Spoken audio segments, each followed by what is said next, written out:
I would like to ask you some questions. We all know what Ripple is, but here on the conference you are presenting a new project. So can you tell us more about it, what it is, how it will help people in the nearest future? Sure. So Interledger is a community project. It was started at Ripple, which is why we're involved. The two inventors of the protocol are here today, and they're the guys who wrote the original white paper for Interledger. What Interledger is it's a protocol for connecting different ledgers. So obviously we're interested in connecting blockchain-based ledgers, but it can connect any payment network really. So it works in a very similar way to IP on the internet. Interledger is an interoperability layer on top of all these different ledgers. So a good analogy is if you think about Bluetooth and Wi-Fi and Ethernet, those are all different networks, and you have IP as a protocol that connects them. We have Bitcoin, Ethereum, Ripple, and what Interledger does is provide that interoperability layer on top. Okay, sounds really cool. So is there any alternative on the market right now, or you're the first people? Right. So it's a community open source project. It's not really it's not a revenue generating project at all. Ripple's involved because we use the protocol within our commercial products, but also obviously, as I said, because we initiated the whole effort. So it operates within the World Wide Web Consortium, the W3C, as a community group. There's about 220 members, and there's not really any incentive for someone to compete with what we're doing.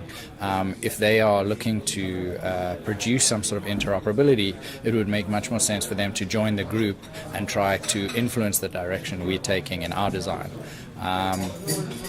Protocols don't really have competitors per se. There may be alternative ideas of how to achieve the same thing, and if there's other people working on that, I think our opinion is we'd rather work with them than work against them.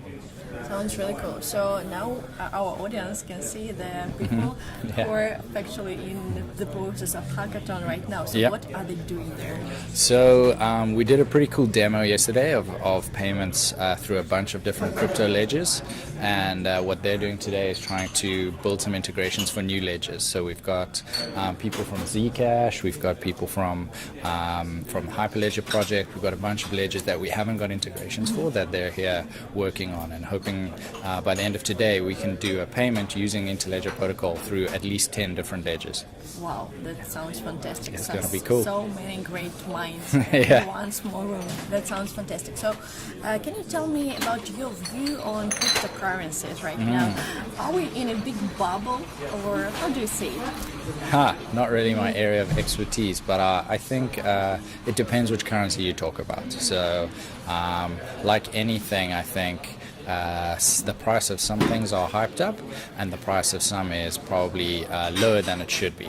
So if you look at the fundamentals of what is behind the price of a lot of cryptocurrencies, a lot of them probably are hugely overpriced. If you look at the real utility of them and the businesses or the ideas behind why they exist, and you can try to get an idea of their utility in the future, I think there's some that still have a lot of growth potential. So what do you think, are there big opportunities for cryptocurrencies like Bitcoin, for example, in payments, because they're more like an investment? Well, I would say yes. Instrument.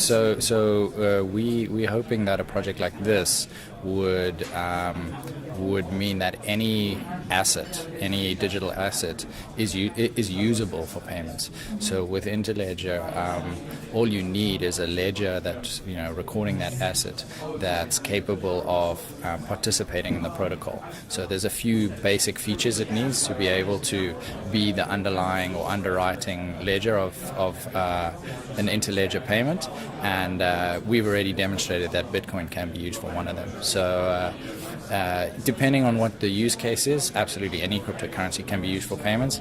Some are more appropriate for payments than others. So if you look at Ripple and you look at our distributed ledger, it's built for payments. The XRP, that's specifically the use case that we're designed for. So if you're comparing purely based on the technology and what's the best distributed ledger technology for payments, maybe I'm biased, but I'll say XRP.